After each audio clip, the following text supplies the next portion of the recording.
Bueno, muchas gracias. Buenas noches a todos. Como siempre, muchas gracias a mi oficina, Alfonso, Henry y todos los presentes, que la verdad que ya hace mucho que todas las noches nos encontramos acá para aprender algo nuevo de filatelia y bueno, para compartir con todos los hermanos latinoamericanos, americanos, que nos dedicamos a este hobby. Bueno, la presentación de hoy en realidad va a ser una especie de abanico. Mi idea es un poquito mostrar la complejidad del mundo de los sellos fiscales, por lo menos en mi país. Y una de las cosas que a mí me parece que sería interesante que poco a poco vayamos pudiendo comparar la realidad de los distintos países de América, ¿no? Porque yo he escuchado otras charlas de fiscales de otros países y realmente veo que hay muchas similitudes y también muchas diferencias. Por ejemplo, estaba pensando en la presentación de Elvis acerca de los timbres especiales de Ecuador y notaba dos diferencias muy grandes respecto de la Argentina. Una, el hecho de que en nuestro país son muy escasos los sellos sobresellados. En realidad, por algunas ocasiones muy particulares, ocurrió eso. Me refiero a sellos nacionales, ¿no? Por ahí en las provincias hubo mayor cantidad. Y el otro tema es el hecho de que habíamos visto que aquellos timbres especiales muchas veces estaban dirigidos a algún proyecto en particular, a un camino, a escuelas, en fin, a algún proyecto, entonces era impuestos para algo, como una finalidad. En cambio acá en realidad son la mayoría de los timbres fiscales, después habría que comparar cómo es en Ecuador, yo estoy por ahí comparando lo que escuché, ¿no? Todos los sellos fiscales en realidad están originados por algo. Es un impuesto a determinada actividad, un impuesto a la propiedad, un impuesto, en fin, motivado por algo que después irá al presupuesto general y se distribuirá de acuerdo a la ley de presupuesto. Bien. Entonces, yo podría decir que la charla de hoy tiene dos objetivos centrales. Uno es mostrar el hecho de que realmente entrar en el campo de lo que es la filatelia fiscal es entrar en un campo de muy grandes dimensiones. Realmente es enorme. Y uno muchas veces, bueno, cuando quiere armar una colección, tiene la necesidad de restringir el campo y definirlo para poder hacer algo más o menos coherente. O bien, digamos, toma un tipo de sellos, o bien puede tomar una época y bueno, incluso el reglamento por ahí habla de que uno puede mostrar distintos tipos de sellos de un determinado periodo, por ejemplo. Pero digamos, uno no puede decir alegremente voy a presentar una colección de sellos fiscales de Argentina. Bueno, tampoco en correo, ¿no? Uno siempre tiene que sectorizar. Pero bueno, este es un campo muy, muy amplio. Y además es un campo muy diverso, o sea, muy complejo en el hecho de que hay una cantidad enorme de sellos con distintos motivos, distintos tipos de sellos, y esto nos obliga, bueno, básicamente a estudiar bastante cada vez que nosotros queremos coleccionar un tipo de sello para ver cómo se utilizaban. Vamos a ver que hay algunos sellos que, digamos, se usaron durante un periodo muy, muy amplio, son muy extensos, son muy continuados en el tiempo, y hay otros que fueron surgiendo por situaciones particulares. En algún momento se definió la necesidad de producir ese sello. Incluso hay algunos que aparecen muy esporádicamente, uno tiene 3 o 4 sellos de ese tipo, y hay otros que no. Yo una de las cosas que más o menos fui evaluando es qué capacidad tiene este tipo de sellos, por ejemplo, qué podría uno hacer con este tipo de sellos respecto a una exposición, si pudiera armar una colección. Y pensé en colecciones de 5 u 8 marcos y van a ver que en algunos casos puse estrellas verdes, que significa que con esos sellos uno podría armar una colección bastante amplia como para presentar. Y habrá otros que por ahí hay menor cantidad y uno podría armar por ahí colecciones de un marco. Bien. Otra de las cuestiones que traté de clasificar, y en todo caso sería bueno después en el intercambio, si hay algunas dudas, porque en realidad uno no está muy seguro cuando se pone a clasificar estos sellos, si son sellos de impuestos, sellos de derechos o sellos de crédito. O sea, uno tiene una idea, trata de ver cómo se usaban, para qué se usaban, y en todo caso trata de clasificarlos en ese sentido. Bien, entonces voy a empezar por sellos de impuestos y después voy a ir pasando a las otras clases. Como acá ya definimos alguna vez, esto lo estuvimos hablando veces anteriores, un sello de impuestos es un tributo, bueno, regido por derecho público, que se caracteriza por no requerir una contraprestación directa o determinada por parte del Estado. Es decir, es un impuesto que yo pago por algo en particular, puede ser por ganancias, puede ser por propiedad, puede ser por consumo, hoy en día está el IVA, por ejemplo, en muchos países, y son impuestos que después eso va a parar al presupuesto general, y es la ley de presupuesto la que determina cómo se utilizan esos impuestos. Pero digamos, la persona que paga ese impuesto no está recibiendo una contraprestación directa. Uno podría decir que indirectamente hay un montón de contraprestaciones del Estado, que sería, qué sé yo, las carreteras, la educación, la salud, todo eso se sostiene supuestamente con los impuestos. Pero digamos, la persona individual no recibe ese beneficio en forma particular. Bien, empecemos por entonces las clases que yo más o menos pude ir identificando. Hay un gran capítulo que un poco lo dejé aparte y no entré en profundidad, pero muestro un poco algunos casos, que es el tema de los impuestos internos, que en algún momento los productos pagaban impuestos de acuerdo a un porcentaje o algo que determinaba las leyes de impuestos internos, y muchas veces esos sellos o fajas venían adheridos en el producto. Acá tenemos varios casos. Bebidas alcohólicas, acá estas son unas miniaturas de más o menos de los años 60, que las conseguí con los sellitos y ahí los tengo. Estos son del siglo XIX, para fósforos, para tabaco. Un paquete de cigarrillos con fajas inicialmente, hoy en día tienen unas estampillas. Encendedores que pagaban impuestos. Otros casos, por ejemplo, las naipes, perfume, productos medicinales, la seda, los sombreros.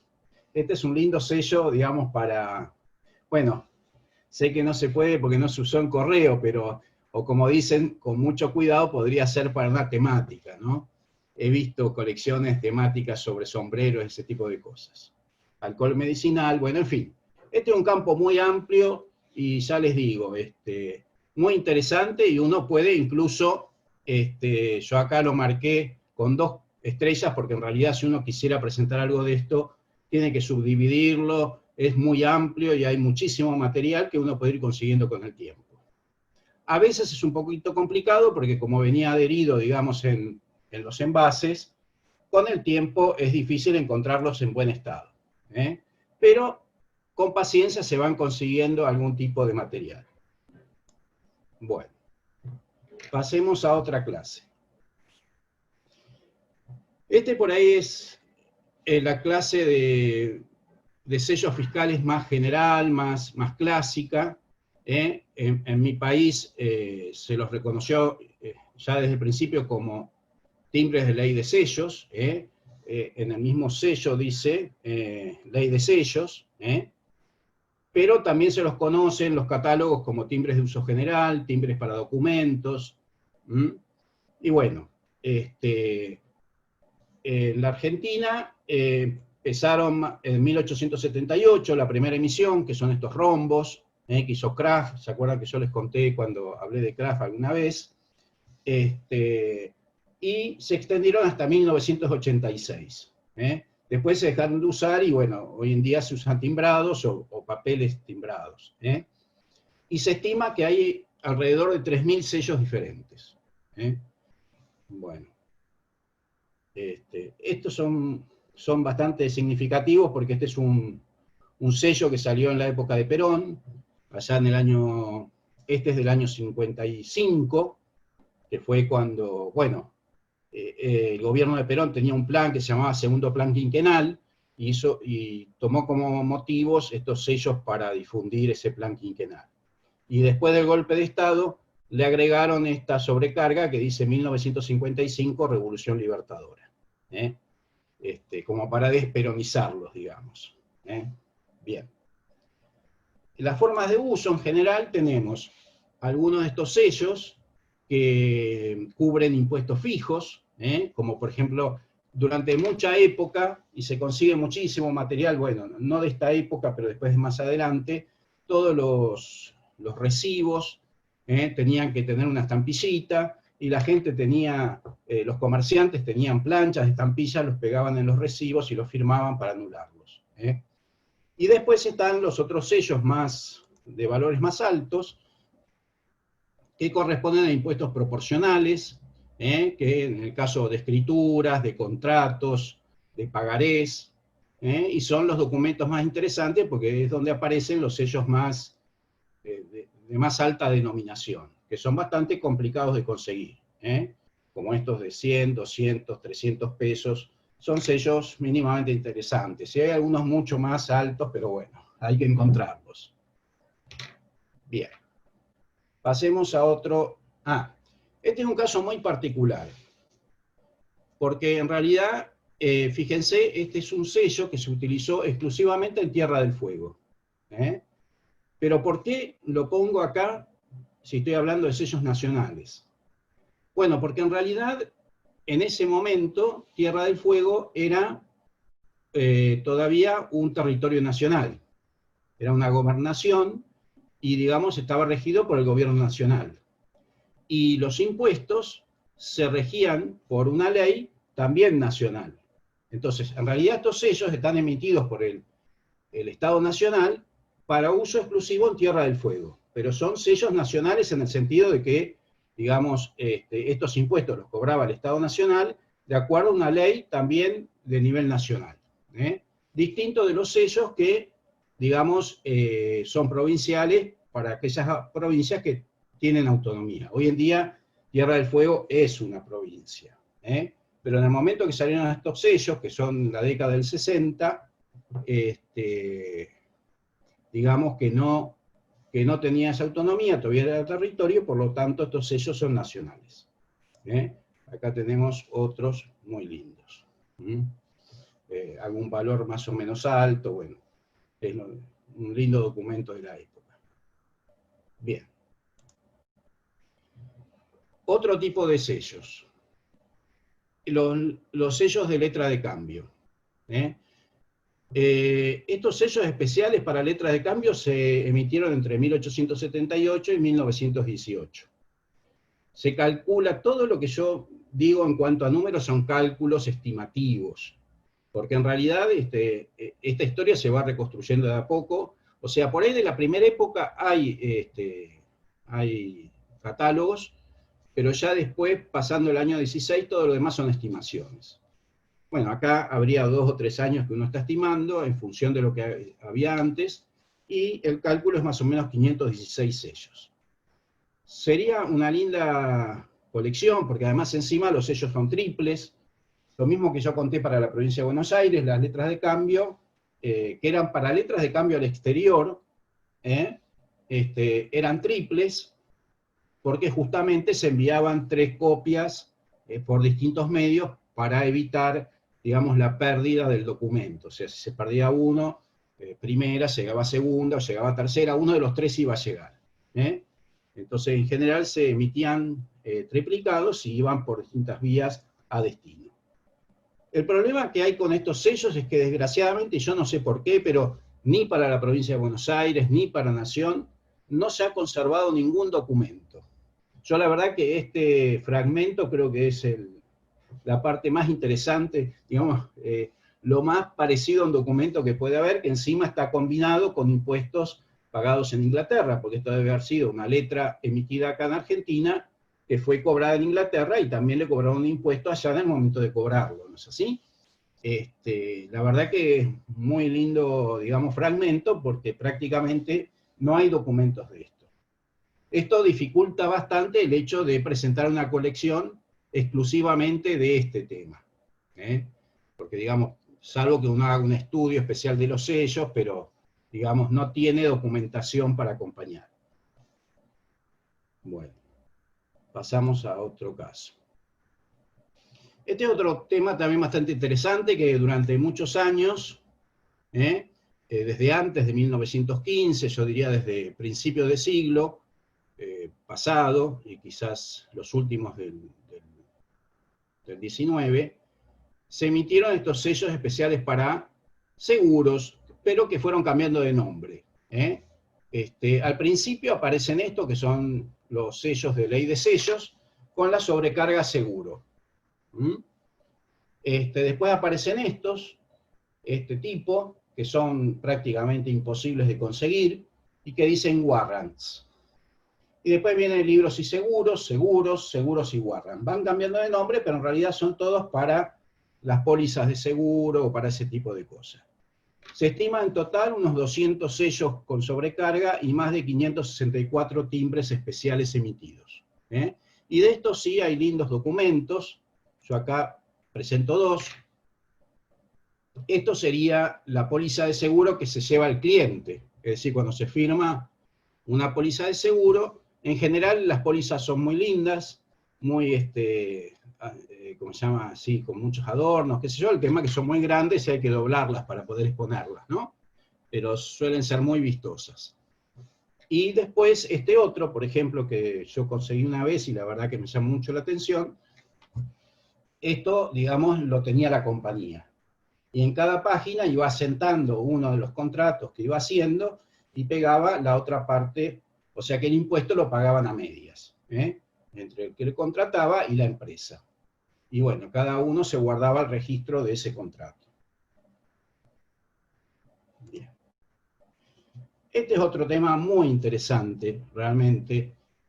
Yo de esto conseguí bastante y alguna vez voy a armar una colección porque la verdad que es muy llamativo. Es lo que se llama patentes.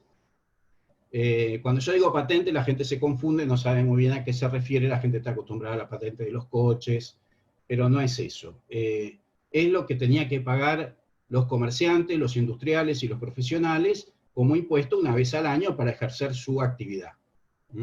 De acuerdo a lo que, al ramo que ejercía y también en función de, ¿cómo se llama?, lo que se estimaba que era la magnitud de su comercio y de su actividad, se le cobraba un impuesto. Acá dice, ¿no?, en la República, ¿cómo se llama? Esto,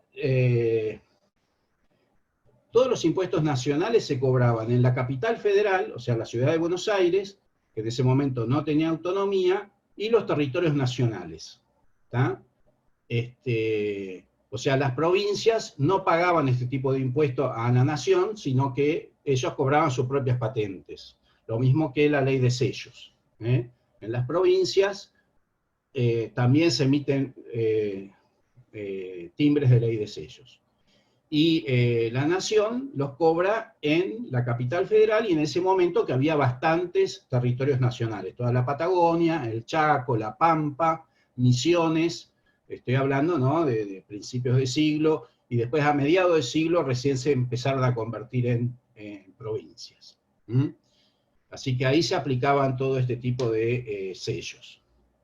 Estos sellos en realidad eran complementos de patentes, porque las patentes, bueno, acá tenemos una serie un poquito más adelantada, que ya eran en colores, al principio eran todos negros, después los hicieron en distintos colores, fíjense, hasta 1.000 pesos era el valor más alto que había.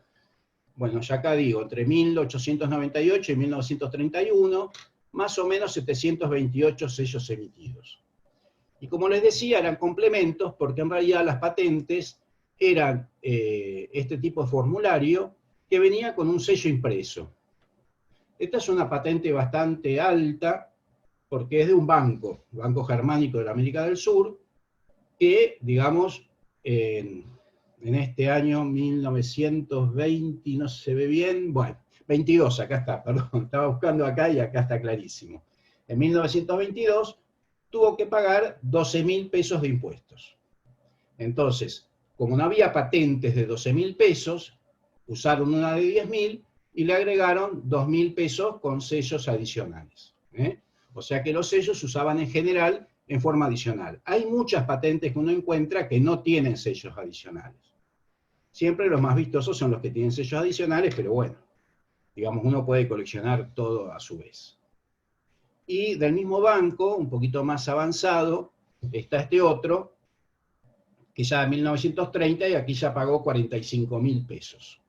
Fíjense que son valores muy altos y por lo tanto los números son muy bajos, porque no eran muchos las entidades que pagaban, digamos, estos niveles de impuesto. Y bueno, y otra vez tenemos 40.000 pesos la patente, más 5.000 pesos en timbres de 500 pesos.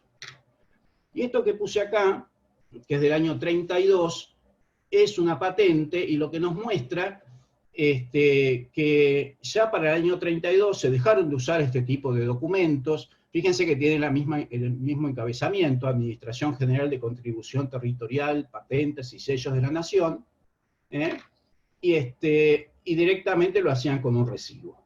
Entonces, la persona pagaba el impuesto y le escribían digamos, en el recibo cuánto había pagado. Lo más interesante de este documento por ahí es ¿cómo se llama? Esta perforación, que es bastante llamativa.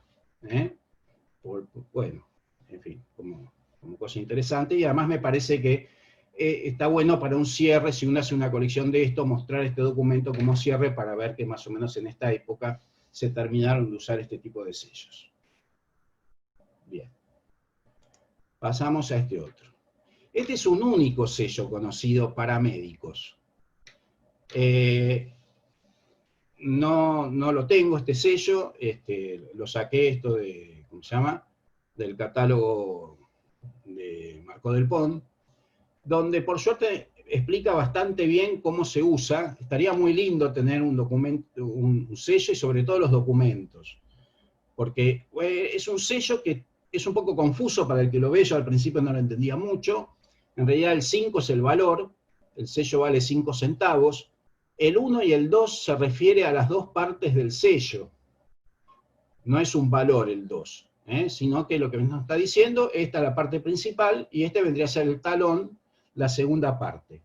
¿Cómo se usaba? El médico tenía que pegar esta estampilla cuando hacía una receta y esta parte la dejaba media flotando, y cuando una persona iba a la farmacia a comprar el remedio, el farmacéutico guardaba esta parte y la tenía que guardar en un libro donde iba registrando con el nombre del médico esta estampilla. Y esto servía de control porque los inspectores iban a las farmacias, iban viendo cuánto había pagado el médico de impuestos y bueno, y así tenían ese control. Lo que explica acá es que esto se utilizó en el 1895, fíjense, pero se utilizó poco tiempo porque no dio resultado. Y el tema era que en vez de cobrar a los médicos la patente, porque lo que consideraron que era injusto cobrar a todos los médicos una patente similar, porque digamos un médico podía tener muchos pacientes o tener pocos. Entonces le tenían que cobrar el impuesto en función de los pacientes que tenía, y eso se lograba con estas estampillas. O sea, por cada paciente que atendía estaba pagando 5 centavos. Si tenía muchos pacientes iba a pagar más, y si no, no. Pero parece que este sistema no funcionó y bueno, finalmente lo sacaron y volvieron a las patentes. Yo digo que sería muy lindo si uno tuviera una receta de esa época, o si tuviera, digamos, uno de los libros que tenían los farmacéuticos. Y estaría bueno para complementar también una colección de patentes, porque justamente está explicando acá que se usaba en lugar de las patentes a los médicos. Pero esto es, digamos, un poco, digamos, ilusorio, porque es muy difícil conseguir ese material, la verdad que nunca lo vi. Sí se consiguen estos sellos, pero sueltos. Bien, continuando. Este es otro sello muy lindo, en realidad hubo muchas series. se utilizó entre 1909 y 1931. En total se calculan unos 644 sellos emitidos y son para cobrar las contribuciones territoriales básicamente en los territorios nacionales. Son sellos de contribución territorial. Esta, por ejemplo, es un pago sobre una propiedad ahí en Río Negro por la zona de Nahuel Huapi, o sea, cerca de Bariloche. Colonia Nahuel Huapi creo que es lo que hoy en día es Villa Langostura, por ese lado. Bueno, eso es lo que se estaba cobrando con esto. Muy lindos documentos, pero también muy difíciles de conseguir. Yo la verdad que tengo este solo y lo guardo con la parte de Río Negro, digamos, como antecedente de la provincia. Bien. Pasemos a otro tipo. Bueno, acá ya vamos a casos muy particulares. Este es un impuesto que se le aplicó a los periódicos, en este caso, bueno, Clarín está pagando, que consistía en que digamos, cuando publicaban avisos, el 10% de lo que cobraban por el aviso tenían que pagarlo de impuesto y eso servía para la previsión social de los periodistas. Yo dudé mucho de si lo ponía acá como impuesto o lo ponía en la parte de crédito, porque digamos, los sellos de previsión social en general los puse en crédito, pero eso sí eran aportes previsionales. Pero no es este el caso, o sea, estos no son aportes que están dirigidos a una persona en particular, sino que es un impuesto que tienen que pagar para que después de eso ingrese a la caja y bueno, está bien, después los periodistas podrían tener una buena jubilación gracias a sus aportes, pero no está dirigido a ninguna persona en particular. Por eso no me pareció que era un sello de crédito, sino más bien me pareció un sello de impuesto. Por eso lo puse acá. No son muchos, son 40 sellos, más o menos estimados entre este periodo, 1947 y 1961, y se puede hacer una linda colección de un marco con esto. Hay bastante documentación, interesante. Bien. Volvemos a otros sellos también muy específicos. Estos se emitieron durante poco tiempo, en el año 65 y duraron hasta el 69. Se llama escribanías y era para los protocolos de las escrituras. Estos sellos, fíjense que acá yo lo que tengo es una serie en muestra. Esto proviene de toda una colección, yo creo que ya lo comenté, una colección del año 68, la letra C corresponde a la serie del año 68. Cada letra del alfabeto correspondía a un año. Entonces la letra C correspondía al año 68. Esta es la serie que se emitió en 1968, de estos tipos de estampillas, que eran dobles, bueno, como se ve acá, con un talón, etc. Pero estos sellos no se utilizan, no se conocen usados, salvo las primeras series, y ahora después más adelante voy a explicar por qué, porque estos tipos de documentos, los protocolos, se archivaban en el registro de la propiedad y no salieron nunca de ahí. Es decir, los escribanos, cuando tenían que hacer los protocolos, después se iban, pagaban los impuestos, se les ponía las estampillas en esos documentos y esos quedaban archivados, ¿cómo se llama? Y nunca salieron a la luz, digamos, al público. Los únicos que uno puede conseguir son estas muestras, y además se consiguen porque estas muestras, yo les cuento, fueron desechadas, fueron tiradas a la basura, y así como fueron tiradas a la basura, alguien las recogió y las introdujo al circuito, digamos, comercial filatélico. Si no, no se conocerían estos sellos. Salvo quizá los primeros, porque ahora van a ver que hay documentos donde aparecen los primeros, pero en una situación muy particular. Bien. Acá tenemos estos que yo les decía usados, con la letra Z, e incluso aparece uno con la letra A. El de la letra Z corresponde al año 65, 1965, algo, bueno, yo les decía que eran alfabéticas las series, cada año correspondía a una letra del alfabeto. Cuando llegaron a la letra Z, al año siguiente empezaron con la letra A. Entonces, la letra Z era el año 65, la A era el 66. Y así después siguieron nuevamente con el abecedario. Estos son los que se conocen usados, pero porque se utilizaron para otro destino. Y el otro destino tiene que ver con otro tipo de sellos, que son estos de acá, que son los sellos de declaración jurada. Los sellos de declaración jurada era para el pago de impuestos de las grandes empresas o de las empresas que pagaban impuestos a los réditos y tenían unos formularios que ahora les voy a mostrar, y ahí iban pegando los sellos, iban pegando. Yo digo, en mi país estaba establecido que los valores altos de los sellos no se vendían al público. Es decir, no es que los empresarios tenían estos sellos y los pegaban en los formularios, sino que iban a las dependencias públicas con el formulario y ahí les pegaban las estampillas y se las anulaban. Es decir, el público no tenía acceso a estas estampillas sin uso, sino que una vez que se hacía la declaración jurada, se llevaba a la DGI, que era la Dirección General Impositiva en esa época. Hoy en día se llama la FIP, los que cobran los impuestos nacionales, en aquella época se llamaba DGI, y entonces ahí le aplicaban los sellos y se los anulaban.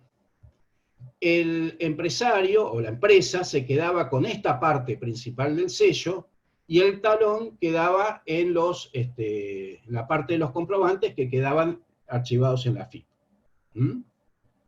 Bien. Dentro de esta serie del año 68, de la C, bueno, sí, voy a saltar, así sigo. Está este sello que realmente es fuera de serie. Yo la verdad que no sé si se usó realmente. Es un sello de 30 millones. Fíjense, es media plancha esto.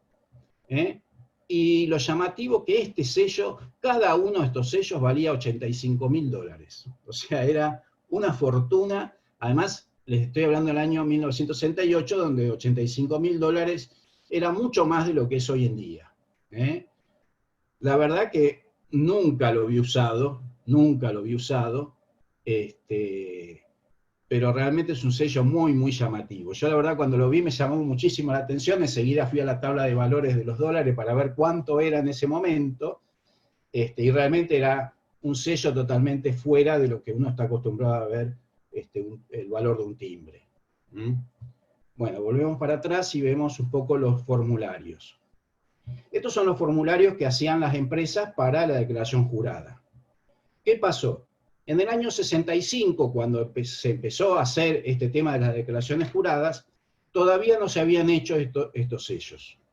Pero sí se habían hecho estos que eran para las escrituras. Y entonces salió una resolución del Ministerio de Economía que por ese año se podían utilizar los sellos de escrituras para las declaraciones juradas. Y por eso la serie Z, uno las puede conseguir usados estos sellos. Es el único año, y por ahí hay algunos de la A, y a veces escapa alguno de la B, pero digamos muy contaditos, y en realidad los que después se usaron específicamente para lo que había sido creado el sello, esos documentos no se consiguen. Todos los que uno consigue usados son en declaraciones juradas en la primera época.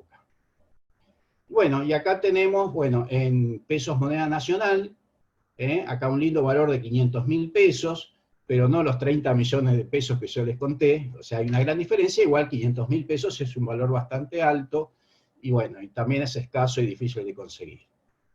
Y estos son ya en pesos ley 18.188, o sea, en 1970, ¿se acuerdan? Yo ya les conté en otra presentación que empezó justamente el cambio de monedas en el país, y bueno, y acá tenemos los sellos en pesos ley. Bien, esto ya lo vimos. Esto también es muy enigmático. Esto, ¿cómo se llama? La Dirección Nacional de Fauna Silvestre. Hay muchas series iguales a esta, en distintos colores. Hay 10 colores distintos, por lo menos los que yo conozco. O sea que serían 60 sellos por lo menos. Después puede ser que haya más, pero yo conozco esos. Y lo que tiene acá no es un valor facial, sino que indica la cantidad de mercadería que se está pagando. ¿Para qué se usa esto? Bueno, los peleteros, cuando van a, ¿cómo se llama? Cuando confeccionan piezas de cuero o de pieles, tienen que pagar un impuesto a la Dirección Nacional de Fauna Silvestre, y lo pagan con estos sellos. Estos sellos suelen aparecer pegados en una tira así, tipo tira de seda, porque no se pueden pegar sobre la piel. Se arruinaría y además no se adhieren bien. Entonces, en general, se abrocha esta tira a la prenda y se le agregaban estos sellos. Y bueno, lo que indica esto sería la cantidad de pieles en kilos, 1 kilo, 5 kilos, 10 kilos, y la F es una porción, o sea que no llega a 1 kilo. Bien, vamos a otro tema. Este otro es para despachantes de aduana.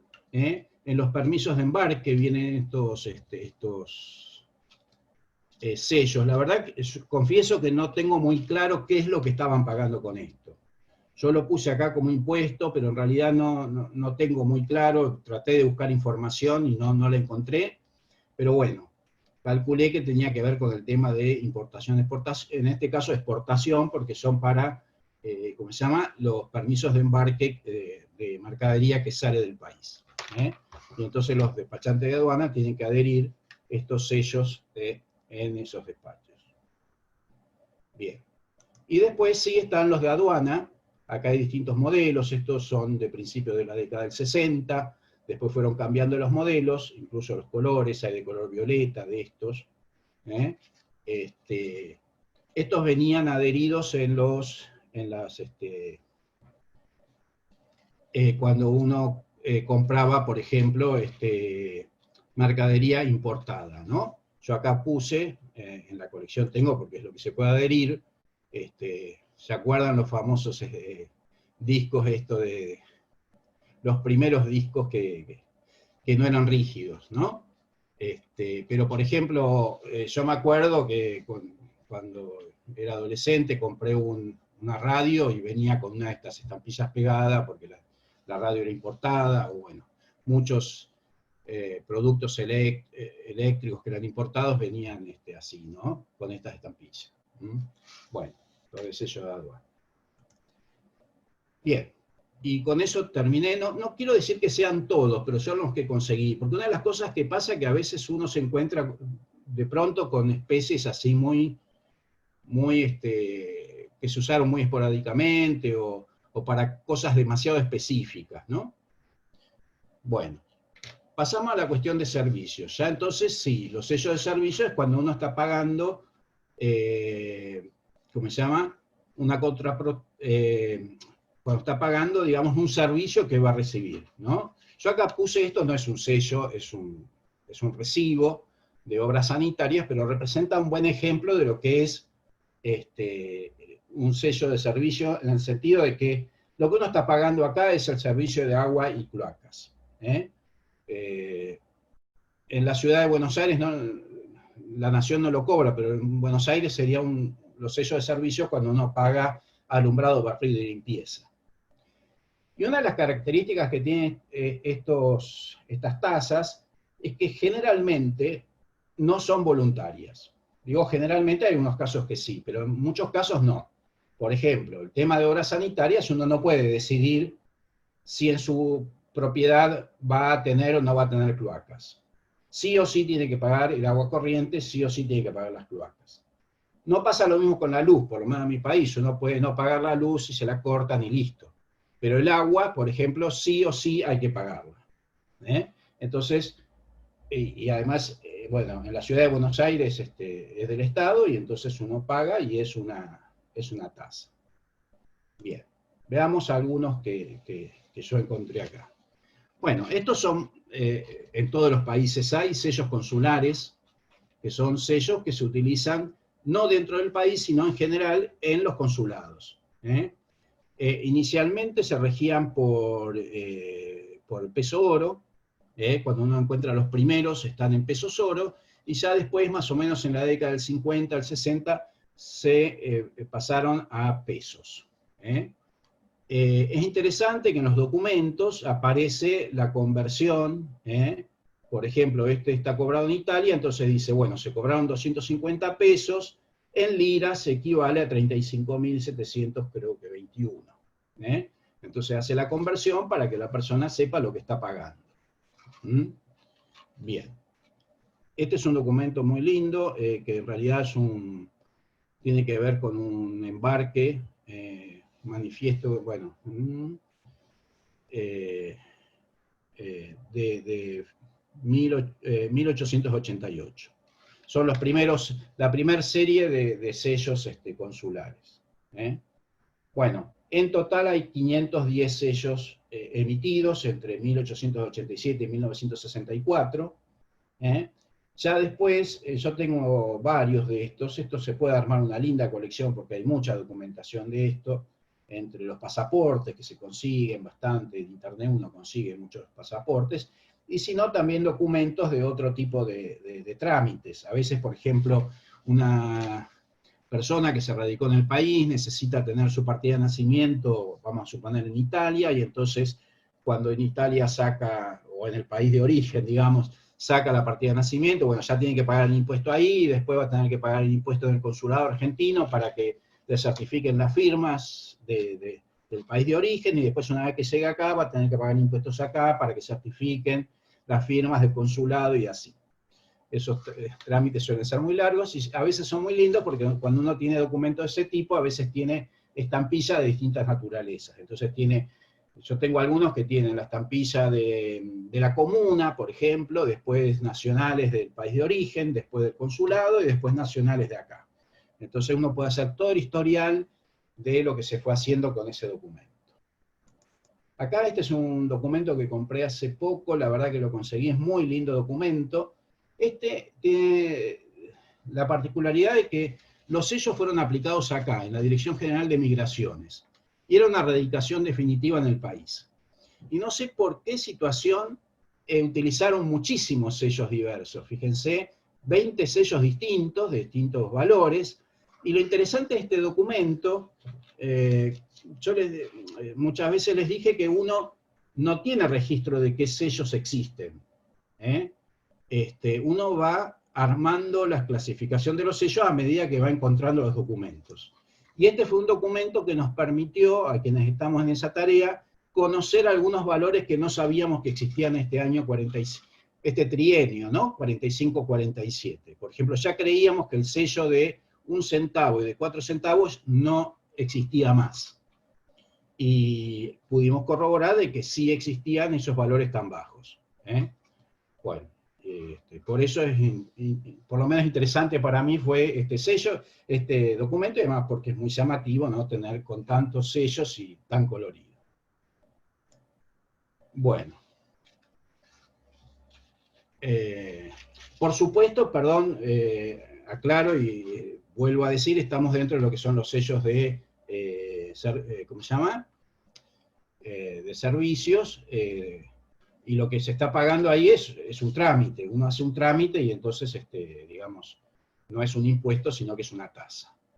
Y acá también, durante muchos años en el país, no era totalmente gratuita la educación. Si bien uno no pagaba, digamos, la educación, estos son sellos que se usaron para la educación media. Entonces había algunos trámites que uno tenía que pagar. Por ejemplo, cuando uno se inscribía en la escuela secundaria, tenía que pagar la matrícula. Y a fin de año, si se llevaba materias y tenía que dar tenía que dar exámenes, tenía que pagar una tasa de derecho de exámenes. Entonces los sellos se llaman derechos fiscales de exámenes y matrículas. Y bueno, y acá hay un documento donde vemos, en este caso es una matrícula a una escuela secundaria, donde la persona tuvo que pagar 15 pesos para poder inscribirse. Cuando yo hice la escuela secundaria, estoy hablando de los años 60, 70, esto ya no existía. Lo que había era mucha presión, yo diría más que presión, casi, digamos, una obligación que no era legal, pero bueno, se ejercía, que era que había que pagar la cooperadora. Es decir, cuando uno iba a inscribirse en una escuela a pedir vacante, le decían que primero pase por la cooperadora. Si uno pagaba la cooperadora, había vacante, y si no pagaba la cooperadora, no había vacante. Entonces uno pagaba la cooperadora. Eso no era legal porque la cooperadora era optativa. Era una asociación que se creaba para ayudar a la escuela en sus gastos. Pero bueno, se ejercía ese tipo de presión. Después, ya una vez que estaba dentro de la escuela, para el otro año no hacía falta eso, porque uno ya estaba, y ya por la I no lo podían sacar. Pero años anteriores sí era obligatorio pagar, ¿cómo se llama? Esta tasa, tanto para inscribirse como para dar un examen. E incluso cuando uno se recibía y pedía el título, o si uno se cambiaba de escuela y necesitaba el certificado, le cobraban por cada año de certificación. Pero eso ya se pagaba con estampilla de ley de sellos. No se pagaba con este tipo especial de estampillas. No sé por qué, pero bueno.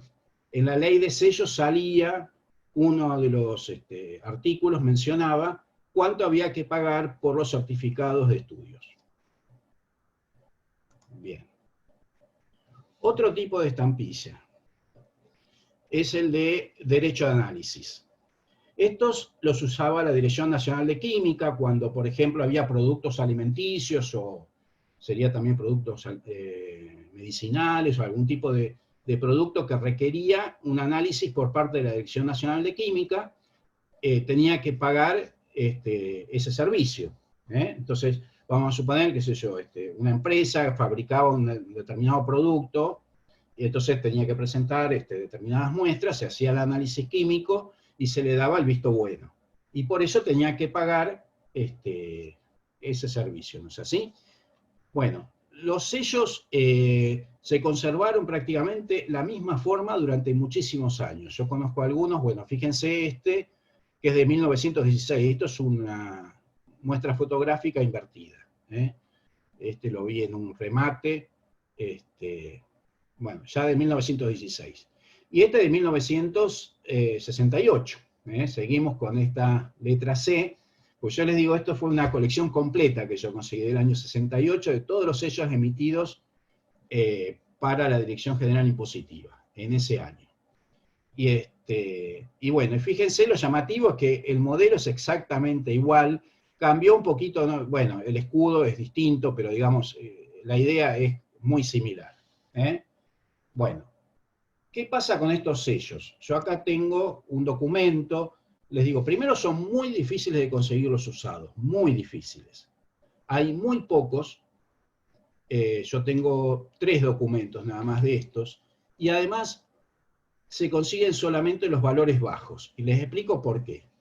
Fíjense que este es un derecho de análisis de duraznos desecados, medallones. Bien, ¿cuánto pagó la empresa por este análisis? 1.000 pesos. Esto es lo que señala acá, que es lo que se pagó por el análisis. Sin embargo, acá uno encuentra sellos por 20 pesos, que son estos que están acá. ¿Por qué es esto? Porque ese análisis, el certificado de análisis, quedaba, como se llama, en la Dirección Nacional de Química. Y lo que podía sacar la empresa, si lo necesitaba, y en general supongo que sí, y pediría algunos, podía pedir todas las copias que quisiera, y las copias tenían un valor mucho menor. Es decir, si 1.000 pesos había costado el análisis, la copia costaba 20 pesos.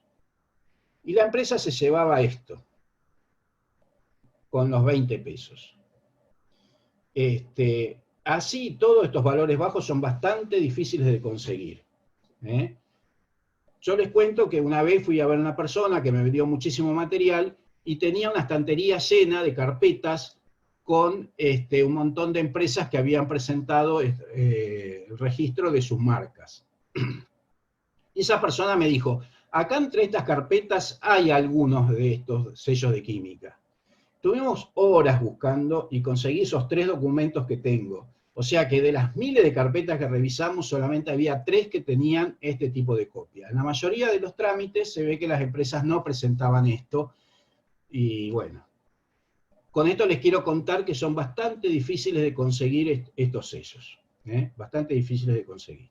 Es mucho más fácil conseguir las muestras que yo tengo que conseguir los sellos emitidos y usados. Bueno. Esta es una colección muy particular y a mí me llamó mucho la atención porque me pareció muy llamativo que durante tanto tiempo, entre 1952 y 1980, el Estado Nacional emitiera sellos para un trámite tan específico como este que está acá. Por eso les digo que a veces uno se encuentra con cosas muy raras, porque digamos es como que de pronto se hizo una estampilla para una cosa que uno no se hubiera imaginado. Son estampillas de obras sanitarias de la Nación, pero no para pagar toda, toda la tasa, sino simplemente para pedir libre deuda. Es decir, cuando alguien va a vender la propiedad, tiene que sacar libre deuda de los impuestos y de los servicios. Entonces le tiene que pedir a la compañía de luz, a la compañía de gas, a obras sanitarias, a la provincia o a la ciudad de Buenos Aires, a la nación, si tiene pagado todos los impuestos y si tiene pagado todos sus servicios. Es decir, si la propiedad se va a vender sin deudas. Y estos sellos se usaron exclusivamente para la certificación de esa libre deuda de obras sanitarias de la nación. O sea, estas libres deudas las pide en general el escribano. El escribano, antes de hacer la escritura, tiene que cerciorarse de esto que yo les digo, de que no hay deudas. Y le va pidiendo a cada repartición, son varias, estos libres deuda. Y bueno, en el caso de obras sanitarias de la nación, tenía que pagar, digamos, la tasa con estas estampillas, con estos timbres.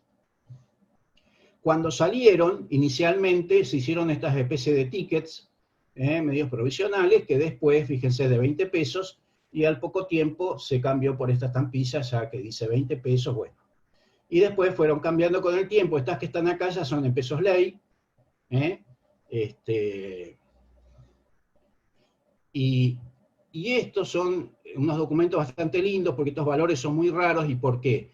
Porque en realidad, a veces en los edificios, cuando una empresa construye un edificio, para poder vender, digamos, después los departamentos, tiene que pedir la libre deuda de todo. Entonces, por ahí, de golpe, fíjense que acá está pidiendo varias partidas. Entonces, como son muchas partidas, está pagando un valor muy alto. Pero estos son bastante difíciles de ver. Por ejemplo, en esta época donde ustedes ven acá un sellado que tiene varios miles de pesos, si era una sola propiedad pagaba 132 pesos. Entonces es muy difícil conseguir un documento con estos valores altos, simplemente porque no hay muchos que uno consiga de venta ya de varias propiedades a la vez. Bueno, pasemos a otro. Este es el Registro Nacional de las Personas. Son pocos los sellos que hay. Se puede llegar a hacer una colección de un marco. Hay también incluso documentos. Fíjense que del otro lado se ve a la trasluz. En aquella época, yo me acuerdo, cuando uno hacía el DNI, esto es para hacer el Documento Nacional de Identidad. Es una oficina que hace exactamente, no es lo mismo que el registro civil. El registro civil lo que registra es el nacimiento, los casamientos y las muertes de las personas, que son otra cosa. En cambio, el Registro Nacional de las Personas lo que hace es el Documento Nacional de Identidad. ¿Sí? Y en una época, hoy en día se hace todo, como se llama, digamos, en forma, digamos, computacional. El dedo uno lo pone en un, bueno, no sé, el dispositivo y le toma las huellas, pero en aquella época te pintaban todos los deditos, los 10 dedos, y tocábamos lo que se llamaba el pianito, que del otro lado se ven las huellas dactilares que se aplicaban en ese documento, y bueno, y este trámite se pagaba con estos sellos. Toda esta documentación quedaba en el Registro Nacional de las Personas.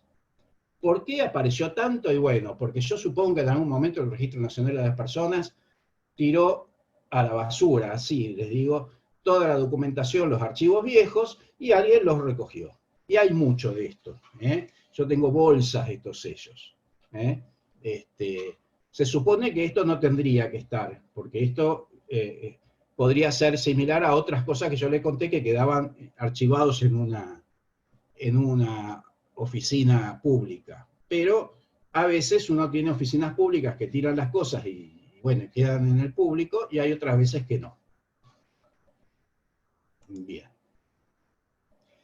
Esto sí, esto todos los conocemos, los que tomamos mate, sabemos, todos los paquetes de yerba vienen con este sellito. Acá conseguí esta foto bastante linda que se ve cuando se fabrican los rollos. Cada paquete tiene un sello. Hoy en día se modernizaron bastante, son un poquito más lindos porque tienen el dibujo del mate, antes eran simplemente así, no decía mucho, pero bueno, son sellos. Y en realidad lo que se está pagando es una tasa de inspección. Considero que es un servicio, ¿no? O sea, uno está pagando por una tasa de inspección. Que inicialmente, esto salió en el año 2002, en ese momento la tasa era entre 4 y 8 pesos, 4 y 8 centavos por kilogramo. Pero después se establecía que con el tiempo podía ser entre 2,5 al 5% del valor del kilo de yerba. Porque justamente teniendo en cuenta la inflación, si le ponemos un valor fijo, los sellos quedan, digamos, desfasados. Y esto tiene que ver con los sellos que hoy en día más están en boga, que son sellos que no tienen un valor, sino que representan, bueno, en este caso, un tipo de peso del paquete de yerba. O sea que este sello va a valer algo este año y el año que viene el mismo sello va a valer otra cosa. Bueno, esto hace mucho, más o menos en la década del 80, más o menos empezó a pasar eso. Lo mismo pasa con los paquetes de cigarrillos, por ejemplo, que tienen estampillas, o timbres, no sé cómo lo queramos decir, que inicialmente tenían el precio y cuánto se pagaba de impuesto y qué sé yo. Hoy en día lo que tienen son, ¿cómo se llama? Códigos. Entonces una estampilla se puede seguir usando aunque cambie el precio. Bien. Esto es algo similar a lo anterior, pero para la actividad agropecuaria. Esto lo que se está pagando es el servicio del registro, cuando uno se inscribe en el Registro Nacional de Productores Agropecuarios, bueno, está pagando esta tasa. Acá lo único que conseguí como documentación es esto, que es una fotocopia de la parte que quedaría archivada en el Registro Nacional de Productores Agropecuarios. Por eso tiene los talones. Es lo único que conseguí. Hay muchos sellos de estos dando vuelta por ahí, lo que no hay son documentos. Bueno, estos no son muy graciosos en particular, pero bueno, son sellos al fin. Estos por ahí tienen un poquito más de elaboración, la verdad que es un papelito, parece el supermercado, pero bueno, son trámites de la Policía Federal. Actas de choque, verificación vehicular, extravíos de... para extravíos de documentación, por ejemplo, cuando uno extravía un documento, va y... Ahora no, porque ahora si uno pierde el DNI hace directamente la denuncia en el Registro Nacional de las Personas. Pero en una época le exigían que fuera primero a la comisaría a hacer la denuncia, y entonces tenía que pagar una tasa para esa denuncia, y bueno, y le pegaban en el documento ese papel. En las provincias suele haber también este tipo de sellos. Esto es para trámites, son para ciertos servicios que hace el Poder Judicial. No es la tasa de justicia, sino, por ejemplo, cuando uno necesita copias de un expediente, o para distintos servicios administrativos de la justicia, bueno, y están en base a acordada de la Suprema Corte de Justicia, que es del año 95, y los sellos dicen eso, acordada 29 del 95. Y bueno, son distintos trámites que uno tiene que pagar, y son, digamos, por eso son por servicios. Bien. Este Servicio Nacional de Semillas también son tasas de inspección, que se paga, y bueno, en este caso vemos, por ejemplo, un envoltorio de semilla de sorgo forrajero, y bueno, tuvo que pagar esa tasa. Bueno, me volví un poquito para atrás, porque esto, siglo XIX, perdón, se hizo esto, que es para la Biblioteca Central del Ejército, Ministerio de Guerra.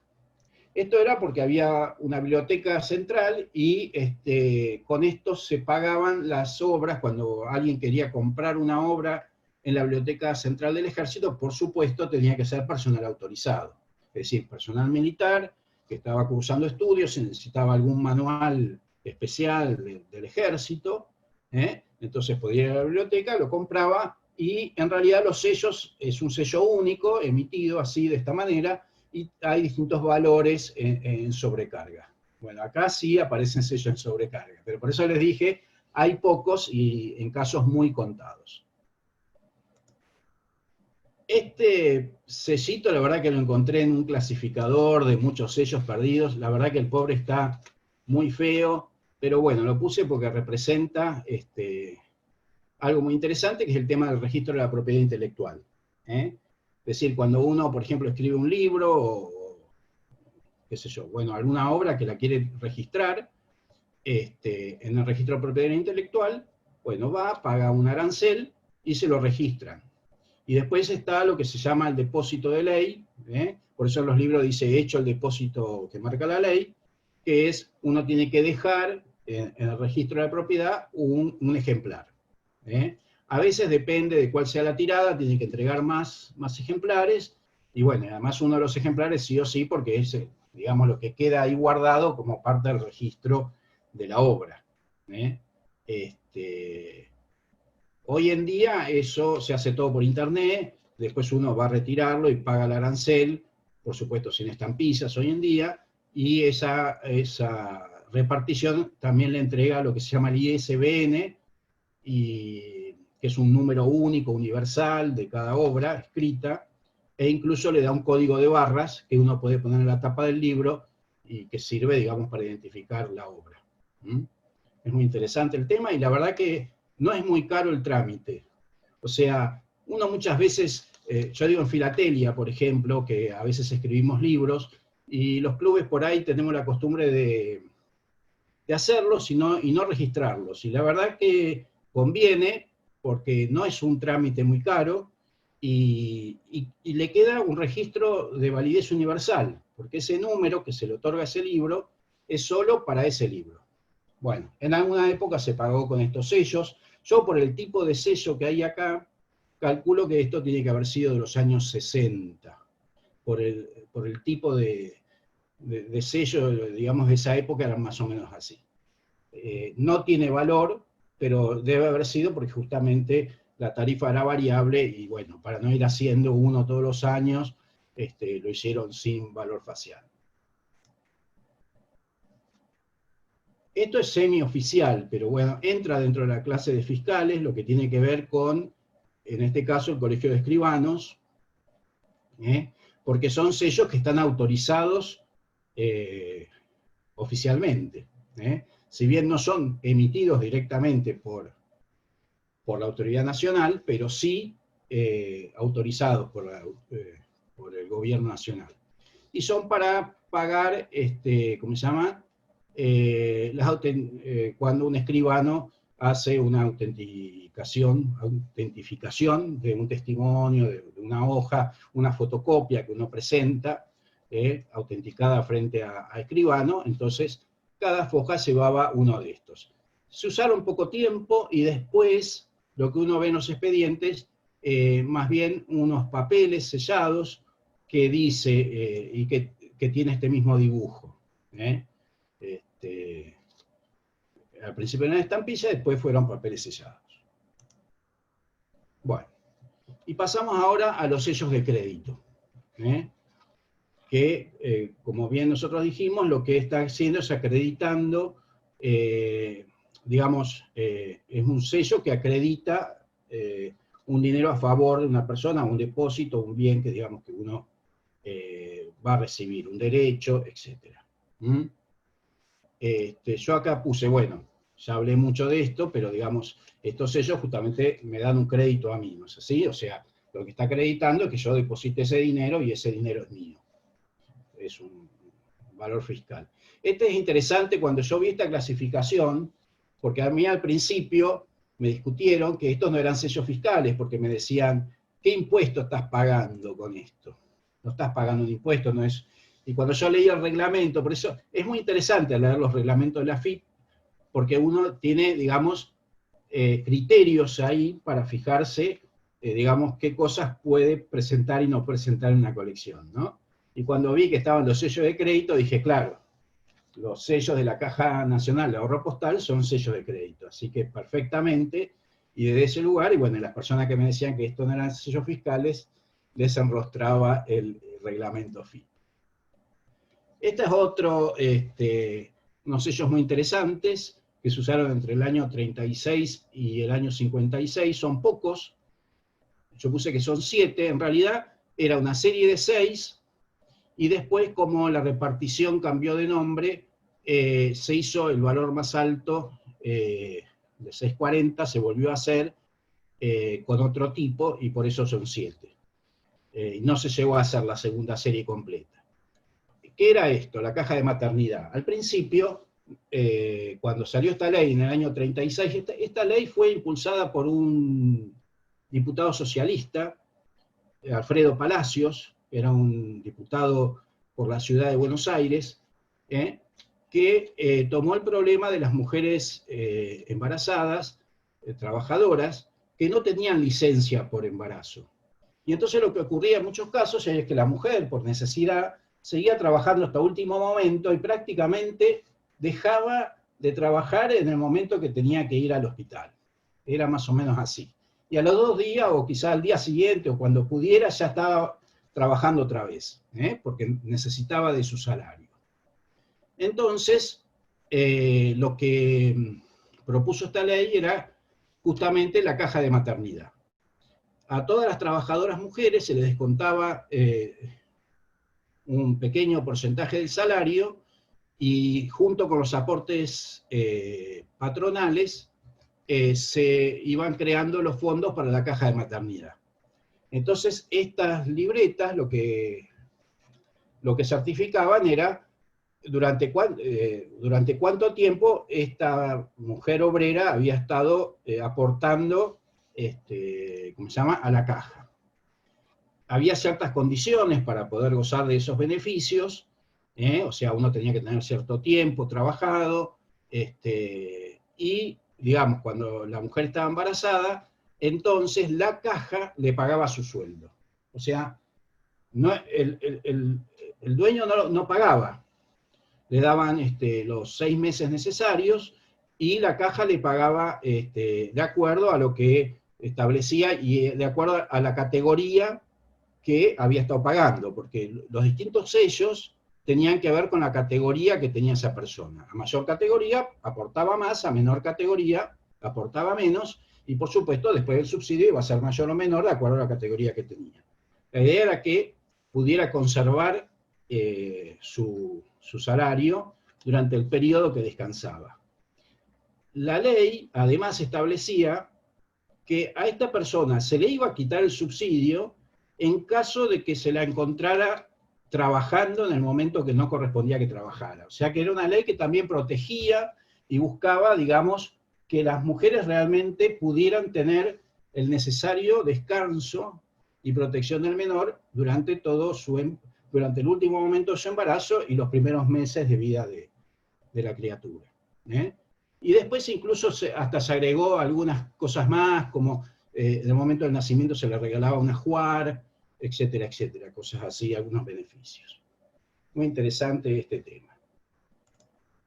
Y perdón, es otra cuestión que también tiene que ver con previsión social, que lo que ocurrió en el país, que digamos la jubilación fue algo que se fue consiguiendo paulatinamente.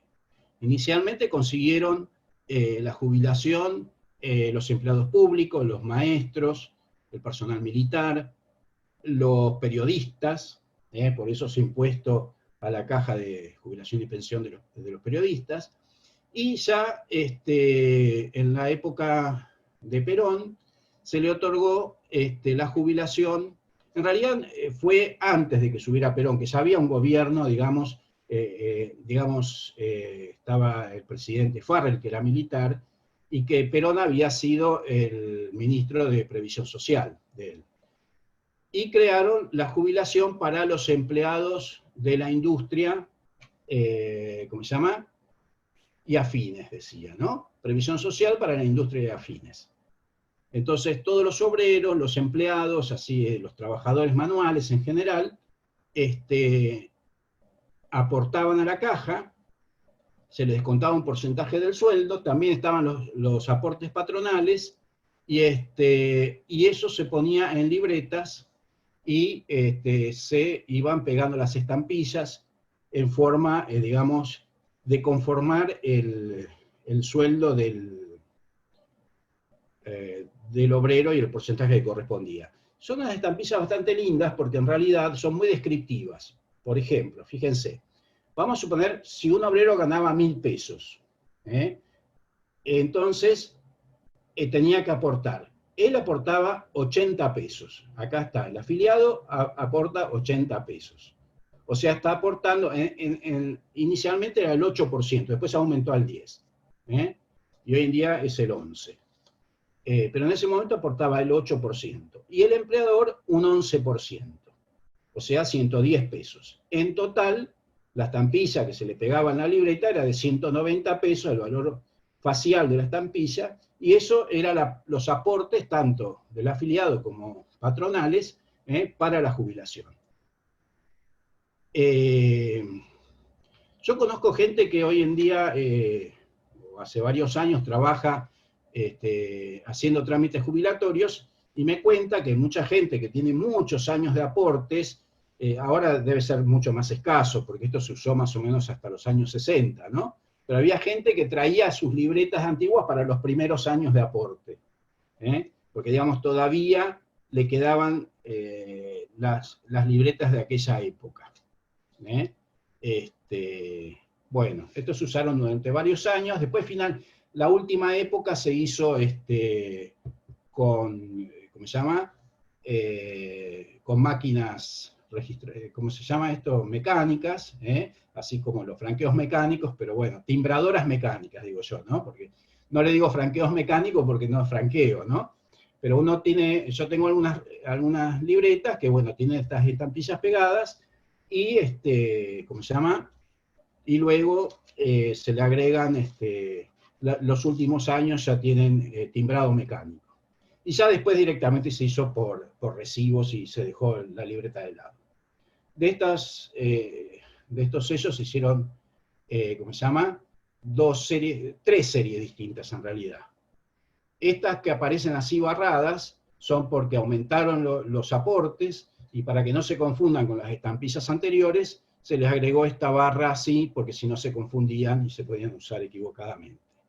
Y fíjense que se usaban así en conjunto. Por ejemplo, o sea, si había, vamos a suponer, yo no veo bien acá, pero por ejemplo, este obrero había cobrado 860 y, no sé, 861 pesos, por ejemplo. Entonces tenía una estampilla de 800, una de 60 y uno de 1, y así representaba la totalidad del sueldo.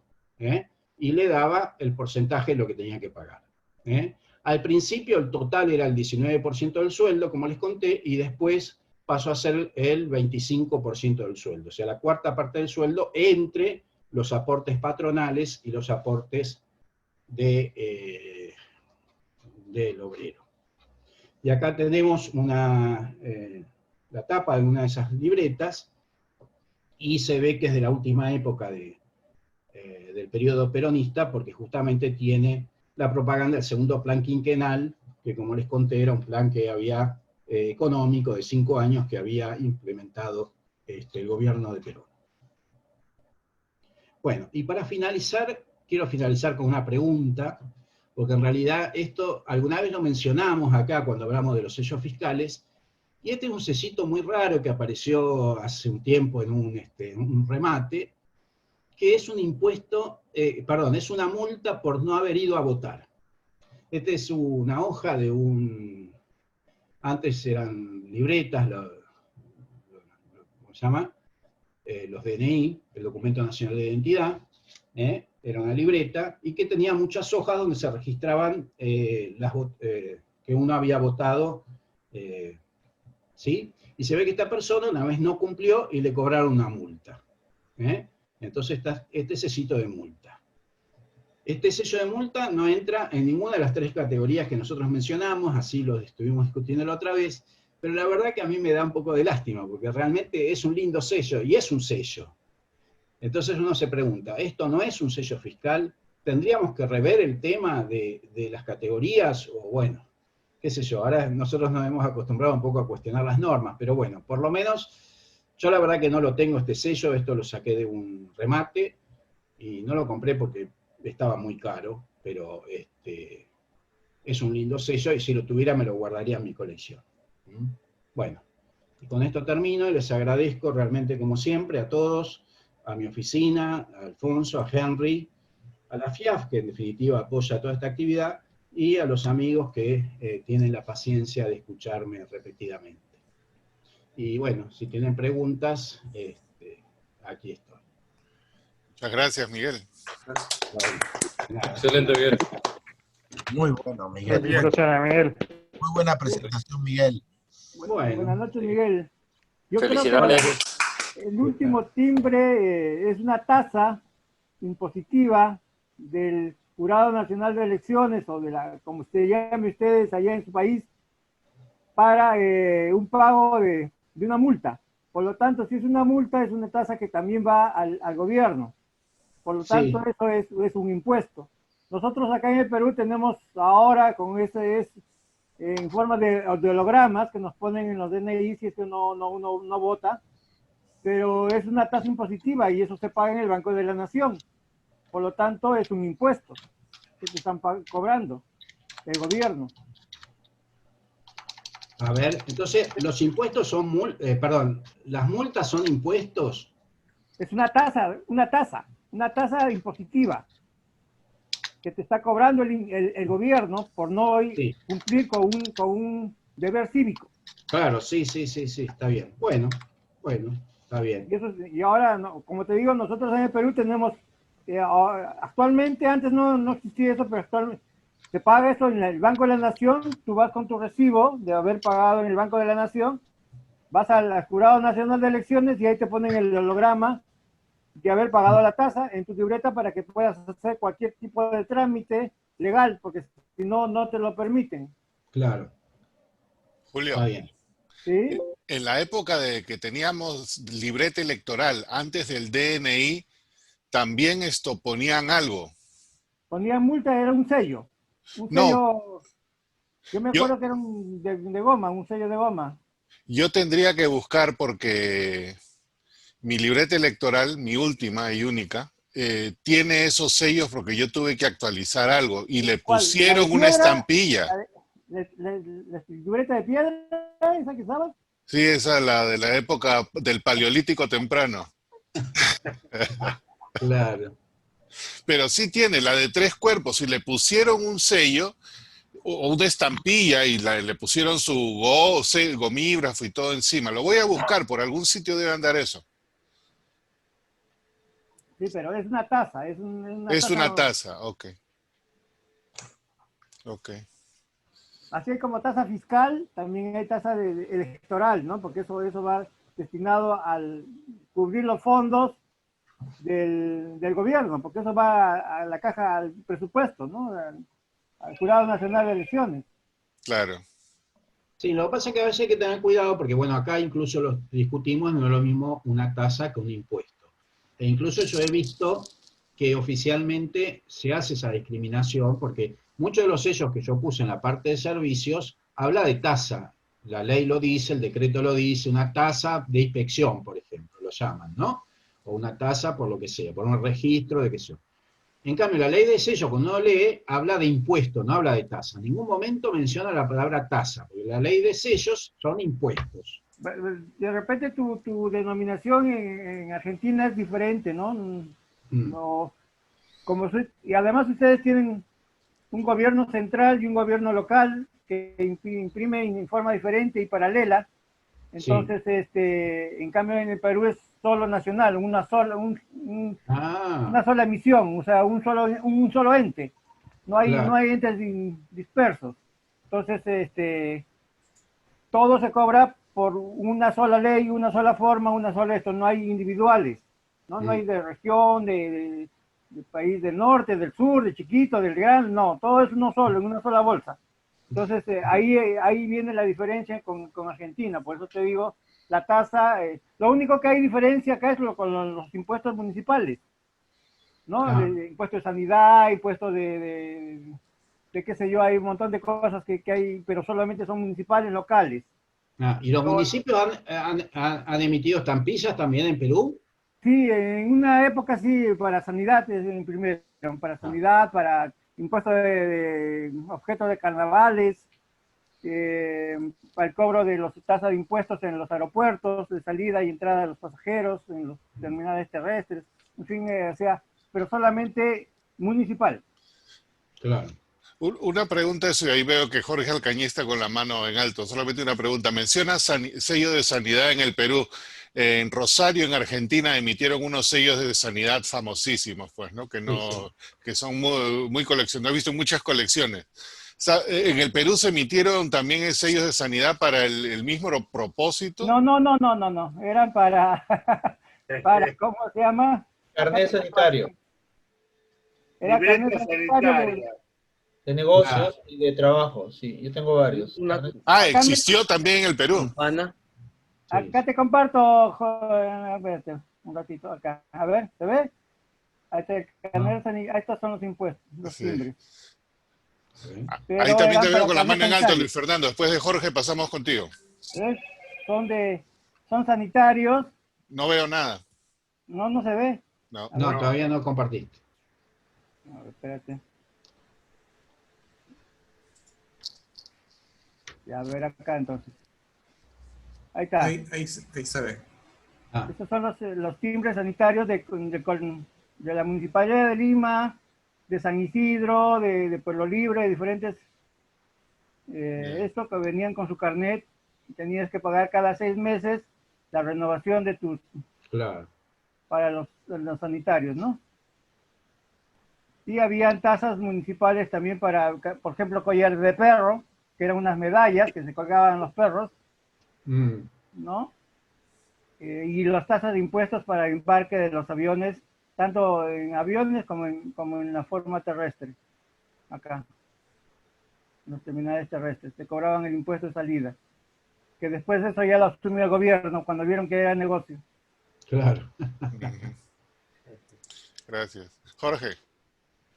Bueno, como decía Julio César, acá en Argentina el que no vota prácticamente a nadie, casi nadie paga la multa por no votar, finalmente luego quedan eximidos. Pero para funciones en el Poder Judicial, por ejemplo para peritos, si no votaste, cuando vas al mes de octubre a inscribirte, tenés que haber pagado la multa o tenías, hasta hace aproximadamente 8 o 9 años, tenías que presentar tu documento, cuando era el formato libreta, de que habías votado, y si no, tenías que pagar la multa para poder hacer la inscripción como perito.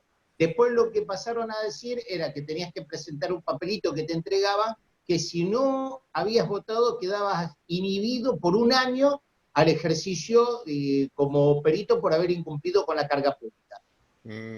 Así que es como acá también era, y se pagaba en el Banco de la Nación Argentina ese impuesto, y era tanto para los tribunales provinciales como para los tribunales federales, y en ambos casos lo tenías que hacer en el registro electoral. Por lo tanto, es un impuesto. Claro. A ver, era una multa con beneficio al fisco nacional. Claro. Claro. Está bien. Gracias. Bueno, Luis Fernando. Gracias, Henry. Miguel, muy denso y mucha cosa. Yo tengo como 3 o 4 preguntas y si Henry me permite, me gustaría Adelante. me gustaría hacerlas todas, pero tal vez me gustaría que pudieras poner las láminas, porque, por ejemplo, tengo una sobre la 28, tengo otra en la 31. a ver, ahí vamos. Por eso las numero, porque sé que por ahí es más Sí, fácil. sí, es maravilloso. Buena idea. Ojalá todos fuéramos igual de disciplinados. Sí, es mejor, ¿Cuál me dijiste qué número? 28. La 28. expresión atrasada en la 28.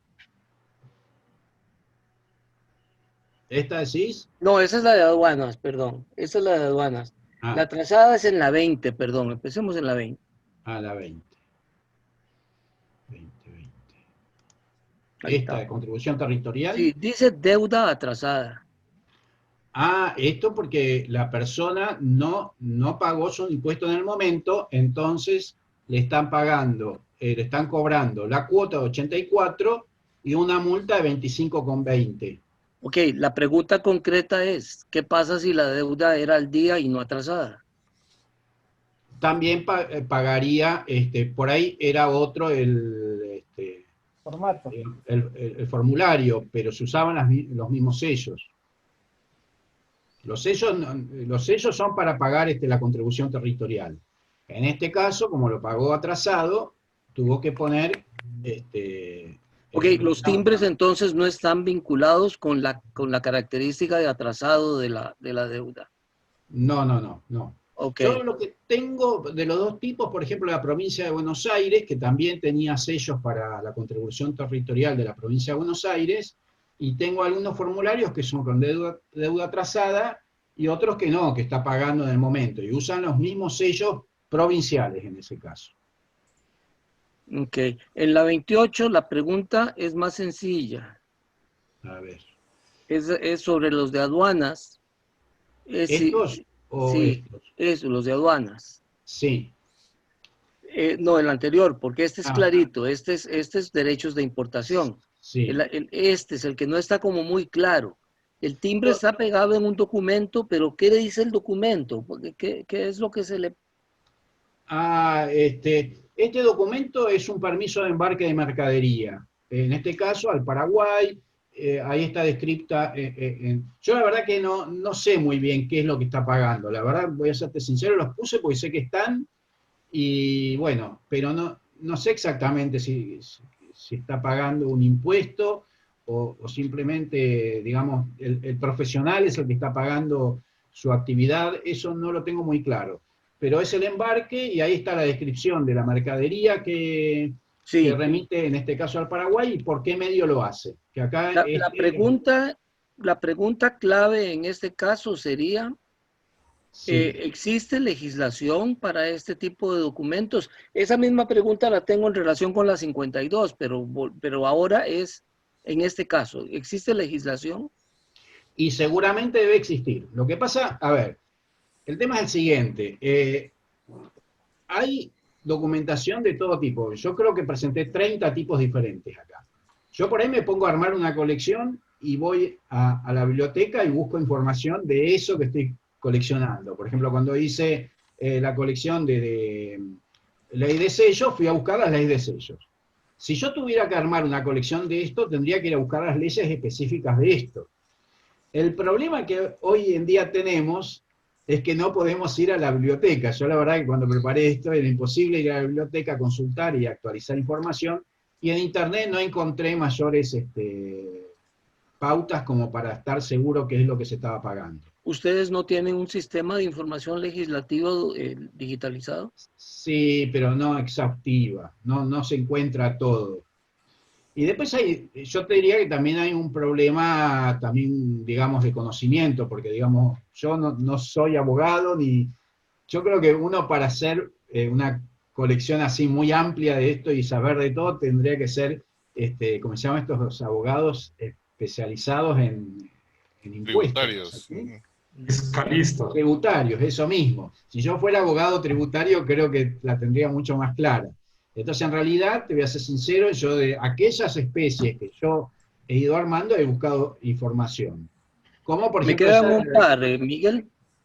¿Cómo? Me quedan un par. La Sí, 31. Es muy interesante lo que pusiste. en la 31. Sí. Sí, me da la impresión de que mostraste solo esa pieza y no los timbres en ningún momento. De obras sanitarias, porque timbres de obras sanitarias, yo por ejemplo tengo una carpeta llena de estos recibos que son muy lindos porque cada mes le cambiaban el color o cada bimestre. ¿eh? Pero esto es lo que pasa también con el tema de las tasas. A veces hay tasas que el Estado las cobra simplemente con recibos. Y por eso me llamaba la atención. Yo lo que mostré de obras sanitarias son estos. Pero la única vez que se emitió sellos de obras sanitarias fue para simplemente los libre deuda, no para el pago del servicio. Para el Es que pago el de la página 31 entra en una discusión que teníamos en el grupo de enteros postales el otro día, porque sí, es un entero fiscal con todas las características. Heinz, ¿cómo lo ves?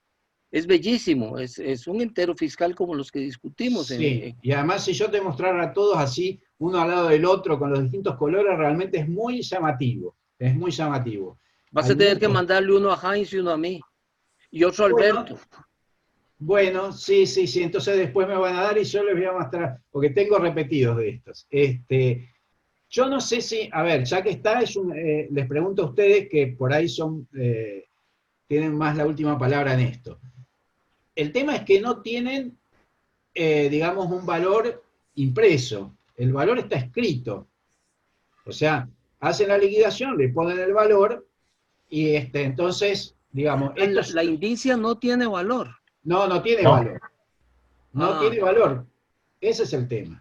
no, entonces no es entero Es un fiscal. simple Claro. recibo. Lo que dice ahí abajo que es segundo, no leo bien. Segundo cuatrimestre, ¿no? Sí, En la indicia, ok. claro, sí, sí. Y después acá dice cuánto le cobran por el agua, 5,40, no sé, qué sé yo, 27, 18, 45. Le hacen la cuenta y se la cobran. Yo, por ejemplo, de la ciudad de Buenos Aires tengo unos recibos muy bonitos, unos cupones, y como, digamos, en una época alumbrado, barrido y limpieza estaba escalonado, era como que te cobraban 25 o 28 o 32, entonces están los valores con el valor impreso, y eso sí los considero, digamos, enteros. Pero esto no, porque esto en Sí, realidad no. Ya no me lo son. convenciste. Gracias. No, Y de en la nada, 52, Miguel, por favor. cómo Es la no. última. Sí, sí, sí, no, pero está todo bien. Yo por lo menos No, pero recibí. además es la última hoja tuya, entonces es la última Ah, de verdad. está bien, perdón, sí, sí. Esa cosa que dice multa, Sí, yo pienso que no hay razón de ponerse a discutir si es un impuesto, una multa, una tasa o lo que sea. Es lo sí, que es una multa y punto. está bien. Pero yo aquí sí pregunto expresamente por la legislación, porque esa multa solo cabe cobrarla si el voto es obligatorio. Por ejemplo, lo que decía Julio César hace un Claro. ratito, si en Perú el voto es obligatorio, la multa tiene sentido. Sí, es Les pongo el obligatorio. ejemplo contrario. El ejemplo contrario es, en Costa Rica el voto es obligatorio y la multa no se cobra. Sé que hay países donde el voto es obligatorio y se cobra. Uruguay era un caso, yo no sé si sigue siendo así. Pero Perú, ¿cómo es Perú? Y si lo es, entonces está asociado a un acto mismo y está definido por la ley, la obligatoriedad del voto. Sí, sí. Pero este sí que yo lo quiero. ¿Cuánto es lo que valía? ¿Por qué no lo compraste? Te voy a explicar, porque en sellos fiscales hay muchísimos sellos que son muy raros. Muchísimos sellos que son muy raros. Y uno los consigue a veces de casualidad. Entonces, es tan raro este como cualquier otro que yo te pueda decir. Yo te podría decir, por ejemplo, ese documento que yo tengo ¿cómo se llama? De la oficina química, para mí es tan raro como este. Y lo considero más interesante. El tema es que este es un documento único, es un sello aislado, no me arma una colección. En general, Porque Otra no cosa- tenés la temática de las elecciones. Si tuvieras la temática de las elecciones, Claro, la única manera de demostrar ese punto es con este sello. Te digo el precio. Este sello estaba a $150. Para mí es muy excesivo ese precio. ¿Sí? Sí, yo ¿Es creo que es muy único? excesivo, porque yo te podría hablar de muchos sellos que son raros. Si no, no se podría coleccionar fiscales de la Argentina, porque está lleno de sellos raros. ¿Y por qué son raros? Porque los encontraste una sola vez y no los encontraste nunca más. Claro. ¿Qué es rareza? Ese es el problema. Ujú. Y yo te podría decir que tengo muchos sellos que los encontré una sola vez, y por cada sello de eso tengo que pagar $150, y bueno, voy a tener que vender mi departamento. Muy bien. Este es Pero bellísimo. Felicidades. es muy lindo, gracias Luis. Sí que realmente sí es muy lindo el sello. Etna. Ya, gracias Henry. Miguel, felicidades, muy bonita tu presentación. Me quedó un poco la duda de cómo funcionaba el sistema de los fiscales en las recetas farmacéuticas, el impuesto a los médicos, ¿ah? Sí, Porque de todas maneras me di cuenta que desde ahí ya existían los inspectores en las farmacias, porque nosotros siempre nos están vigilando por todo. claro. Pero no me hace razón cómo funcionaba. El impuesto venía pegado en la receta Ahí, y yo tenía que sacarlo. a ver, hagamos una cosa, volvemos ¿Ya? a la presentación y voy a ir, para que la minimizo porque si no me es más difícil ir para atrás. A ver si lo Mientras buscas es una pregunta para Etna. ¿Cuál es el protocolo con las recetas? Una vez que el farmacéutico la recibe, ¿la tiene que guardar o la puede botar? Ay, Hay salió otra vez. Bueno, distintos tipos de recetas retenidas con control de saldo, que es uno lleva una cuadratura y la ingresa en un libro, pero no necesariamente estás obligada a informarlas, pero las Ah, recetas ok. que son con cheques médicos sí tengo que llevarlas una vez al mes. Incluso el otro día la llevé, porque tengo los 5 primeros días hábiles para llevarla. La llevé el día 6, porque me atrasé, porque aquí todavía hay pandemia, y ya me estaban ingresando en un sumario sanitario. Y es de complicado. Y eso sí va todo con... La otra receta, si tú estás obligada a retenerla, pero en la práctica casi no se hace. ¿Y las Pero recetas que se retienen, por qué razón es? Porque son productos controlados, me imagino. claro, son psicotrópicos, estupefacientes, cosas así. Ah, ok, ok. Y yo ahí mira está. acá, porque yo lo saqué del catálogo de Marco del Pont, y lo interesante es que este catálogo está hecho en el momento en que esta estampilla se usaba. Por eso, digamos, yo pienso que el testimonio de Marco del Pont es fidedigno, ¿no? En ese sentido, Claro. porque él sabía cómo se usaba porque estuvo en ese momento. Y acá lo explica, dice, la estampilla propiamente dicha, o sea, la que lleva el número 1 acá abajo, los médicos tenían que adherirla a sus recetas, dejando sin pegar la que tiene el número 2, Ah, ya. y que servía solo de control. Ahí me Sigue. cuadra. Y acá viene la parte que te interesa a vos, porque es lo tuyo. Presentada una receta a un farmacéutico, de acuerdo con las ordenanzas vigentes, tiene la obligación, al despacharla, de dejar una copia en el libro llamado recetario. Y al margen de esa copia, debe adherir la estampilla número 2, separándola de la número 1 que quedaba agregada a la receta. Esto que yo le decía, la número 2 quedaba en la farmacia, en los libros de la farmacia, y la 1 quedaba en la receta. Y acá dice después que los inspectores fiscales recorrían los recetarios de la farmacia para saber si los médicos pagaban o no el impuesto. Oye, cuando estábamos en pandemia, estaban todos cerrados acá, llega un inspector a revisarme la farmacia. Y qué yo bárbaro. lo quedé mirando en pandemia, fiscalizando, sí, que queremos ver si está todo conforme. O sea, le pagan a un tipo para que te vaya a ver si está todo conforme. Claro. O sea, hay no sé, un sentido de importancia que yo nunca he entendido mucho en ese tipo de fiscalizaciones, ¿te fijas? Le da importancia a cosas que para mí no tienen ninguna relevancia. Pero es lo que hay, pues, o sea, de burócrata está lleno este mundo, así que... Sí, sí, sí va. Interesante. Miguel, una cosita. Sí. Tengo una receta con un sello de esos y me pasé toda tu charla buscándola y no la encuentro. Pero va a aparecer, te prometo que va a ser tuya. Uy, sí, me encanta, me parece genial. A mí también. Bueno verla, sí, sí.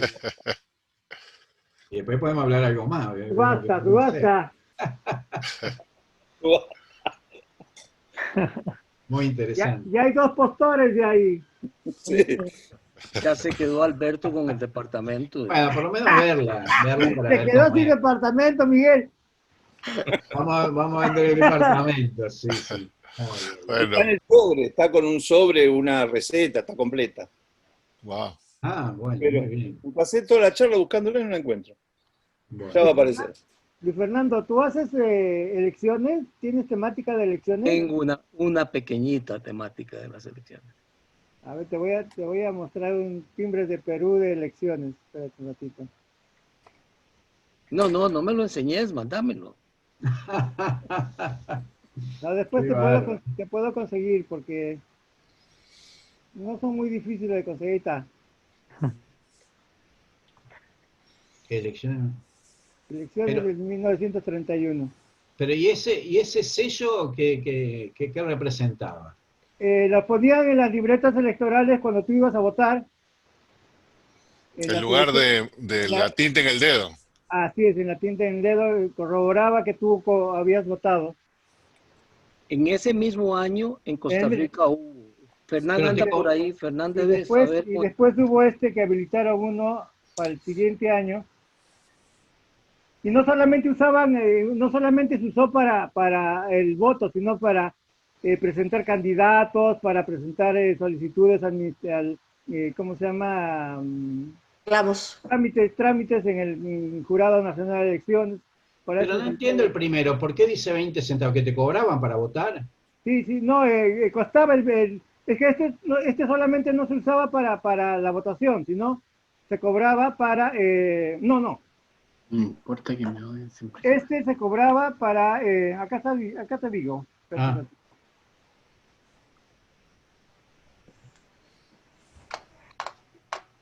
Acá está la ley acá encima. Ya, acá está. El artículo 14 dice, bajo el control inmediato del Departamento de Recaudación y Depósitos, se hará emisión de 1 millón de timbres electorales de tipo único de 20 centavos, conforme a lo dispuesto en el artículo 159, inciso primero del Estatuto Electoral, con la siguiente leyenda, ¿no? Elecciones 31. La emisión íntegra se refería a este artículo, custodia las cajas de depósitos, etc. Las libretas electorales expedidas fuera de las mencionadas podrán llevar el retrato al inscriptor voluntariamente y, en todo caso, en la primera página, el timbre electoral y el sello registrador.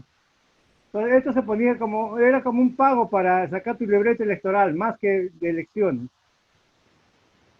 Porque estos no solamente se usaban en esto, sino también se usaron para presentar candidatos y se agotaron los timbres justamente porque los candidatos acapararon eso en la época de las elecciones del 31. Esas son las elecciones que salió Sánchez Cerro, ¿no? Sí. Okay. Ahora, me llama un poco la atención que cobren para ese tipo de cosas, porque Sí, raro. Pero yo, y acá igual también volvieron habilitaron con 20 centavos con el timbre de pagarés, pero habilitado por proceso electoral de 34. ¿Y de eso hay sí bastante o no? El de Sánchez Cerro. Más o menos, sí se puede conseguir. Suelto sí, pero en libreta es más difícil. Claro. Ok. Ahí veo otra mano por ahí, Mauricio.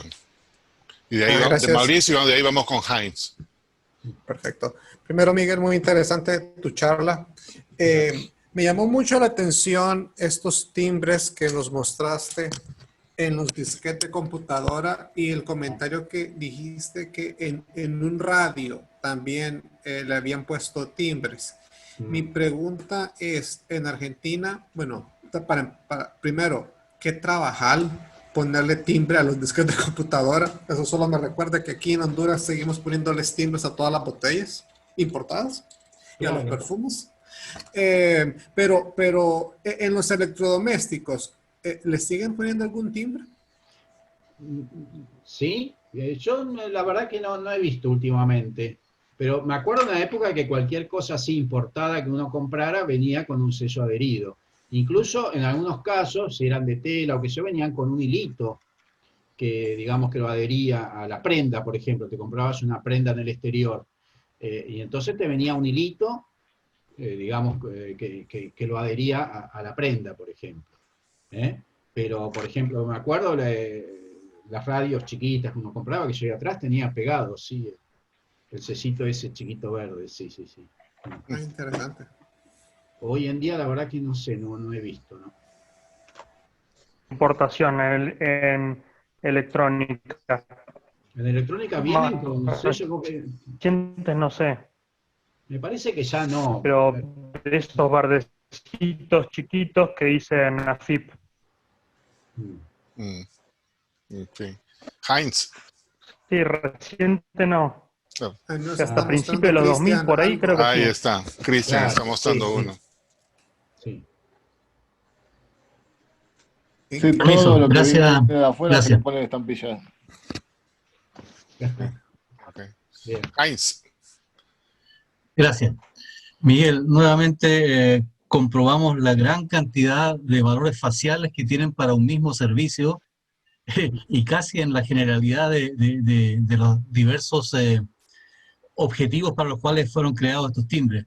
Realmente me sorprende la cantidad de cientos de timbres distintos a lo largo de los años, para muchos de ellos. Y en eso cada país puede ser muy distinto de otro.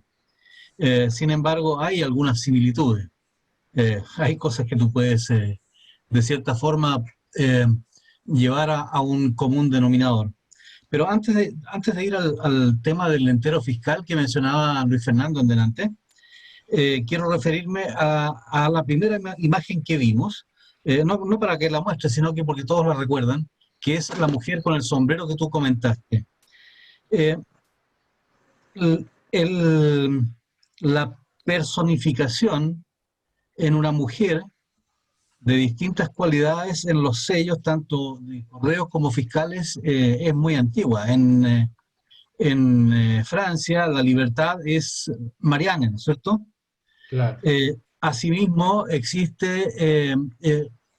me llamaba la atención porque los timbres municipales en Chile también tenían una mujer con un gorro frigio parecido a Marianne, pero no era igual.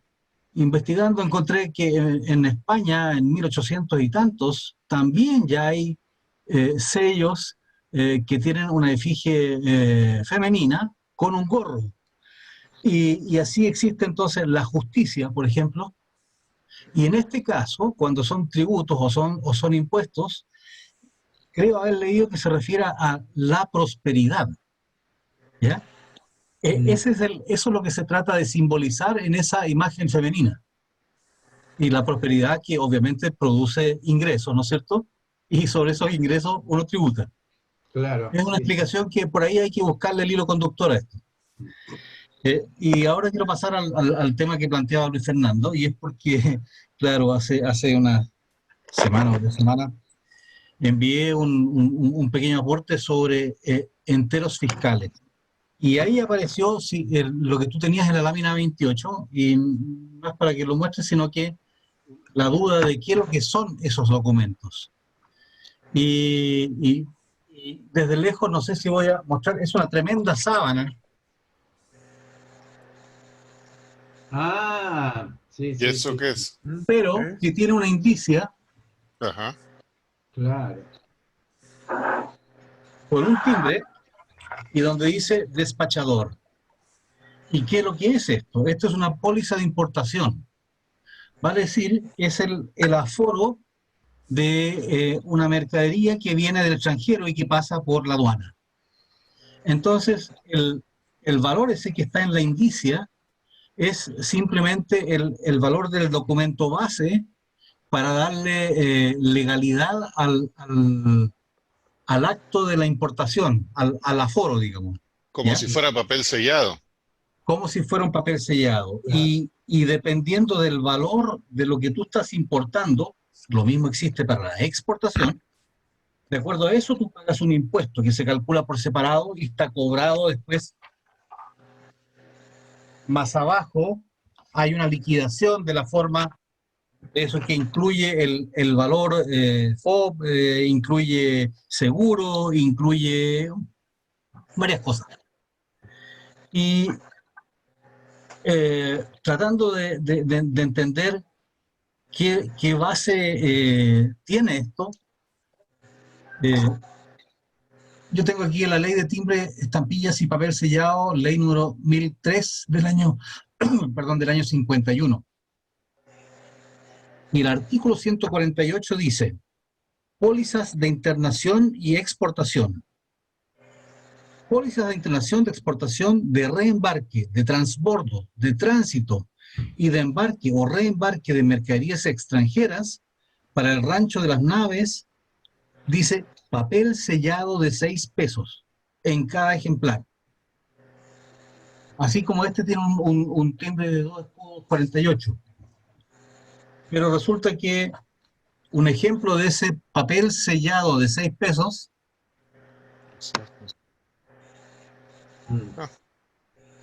es este otro, que está sin usar y que tiene una impresión encima del nombre del que está haciendo el aforo, digamos, la empresa que se dedica a ingresar esto y que trabaja en la aduana, por supuesto, ¿no? Entonces son enteros fiscales, efectivamente, y esos timbres que son adhesivos en tu caso, Miguel, reemplazan a estos que son impresos en un papel hecho en la Casa de Moneda, por lo demás, digamos, o sea, que es la única en Chile que tiene el permiso de imprimir valores, especies valoradas, perdón. Así como los billetes, las estampillas, los timbres fiscales y formularios de diversos tipos que tienen valor ya sea ante impuestos internos o ante la justicia. Sí, también en Perú existía eso. Ese papel sellado que dices tú, yo no sabía que era eso, ¿ah? Sí. Mira. Igual a ver si... lo encontré explicado en esta... Acá está, mira, ve. ¿Ves ahí? Acá tienes el consumo 10 centavos, el derecho de un real, y acá sobrepagado también con timbres. Correcto. Pero el papel en sí también tiene un valor ya y acá impreso. dice, papel, administración de papel de impuestos, tiene el valor del papel de aduanas, valor del papel de aduanas, 10 centavos, el escudo, y este es el principal para la póliza de embarque de que dices tú. ¿No? Y acá también tienes de otro modelo, de otro año. Y acá tienes, inclusive con sello de agua, que dice papel de aduana. Sí. Este es para el trámite de aduana y tengo para el trámite también de consulares, también con indicia de 10 centavos y 20 centavos. Entonces estos son sellos que son enteros fiscales. Sí. Ah, fíjate tú, yo no sabía eso. Claro. Buen dato. Hay una gran variedad de estos, de diferentes años. Y también la ley de aduanas dice que se tiene que imprimir el papel de estos valores con estos valores de 10, 20 y 30 centavos. Muy interesante. Sí. Uno va aprendiendo más cada cosa. Así es. Voy a montar un marco con esto que tengo desde los años 30 y algo hasta el 66. Ah, bueno. Ah, lindo, lindo. Da para un marco. Está bien. ¿Alguna nota adicional por ahí? No veo a nadie más.